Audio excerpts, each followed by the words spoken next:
What? Jason Brown's question here is classic. Okay, but I want to answer Daniela's too. She goes, I want to self-direct, but I don't know what to do. What if I have a savvy custodian? Daniela, your custodian is not going to tell you what to invest in. That's the point of self-directing. So do this. Just start with a TD Ameritrade or a Scottrade Roth and just buy some ETFs. They're called exchange traded funds. Warren Buffett is a huge fan of just buy some Fortune 1000 ETFs. Yeah, even, Warren Buffett basically has challenged hedge fund managers, and he'll donate like $1 million to the charity of their choice if they can just beat the S&P 500 after taking into account for their fees.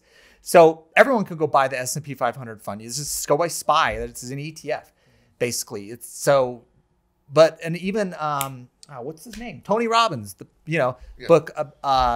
That's his point. Is like everybody's trying to beat the market. Just go buy the S&P 500 fund. And so if you don't know, but you want to get in a habit of saving and you don't want to get 0.001% at the bank, then invest in something just like an ETF or index fund and get that habit of saving. But if you really want to build, have a successful retirement account, you want to be actively involved in finding opportunities, whether it's in whatever you're good at. Well, look at Peter Thiel. Peter Thiel that started PayPal, one of the founders, used his Roth IRA.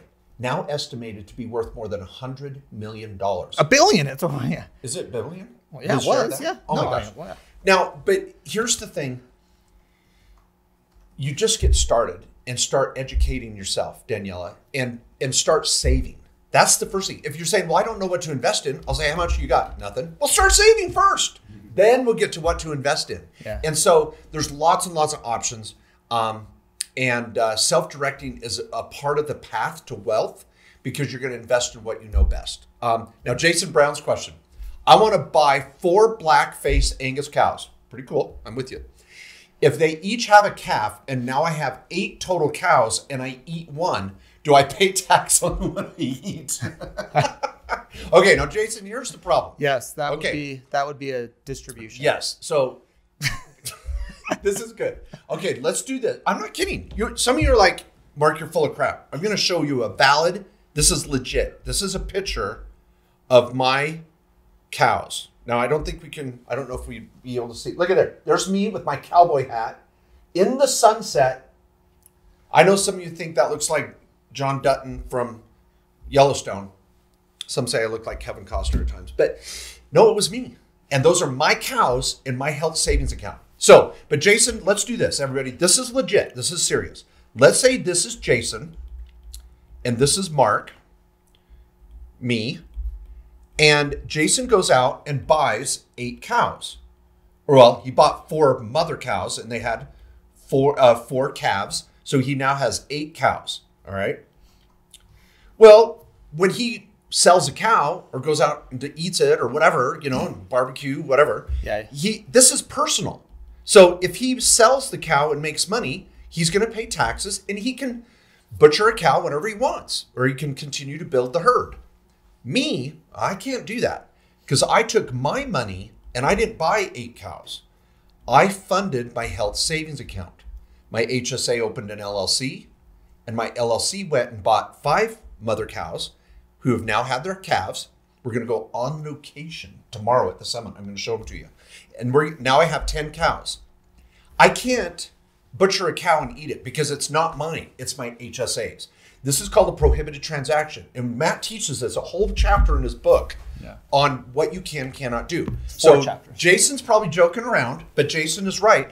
I would have to sell the cow.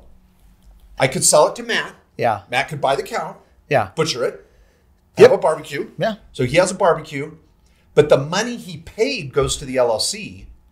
The LLC puts it back in my HSA, and I can go pay for my healthcare tax-free.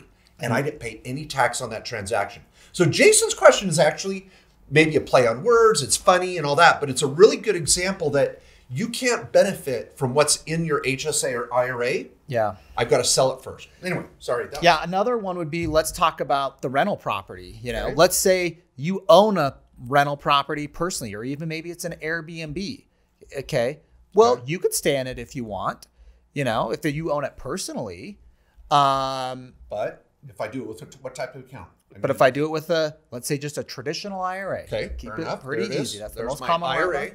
Okay. But if you do it with your IRA, you can't stay at that property. Well, So, hold on. The IRA opens an LLC, right. and then I do a VRBO Airbnb. Yep. Okay. All right. Keep Or going. it could be a regular single family, whatever it is. But Okay. it's the rental property. Okay. You can't use that property just like you can't eat the cow. All right. Okay. This is not you. You don't own this. Your retirement account does. And there's a set of rules that make you stay kind of at arm's length between it.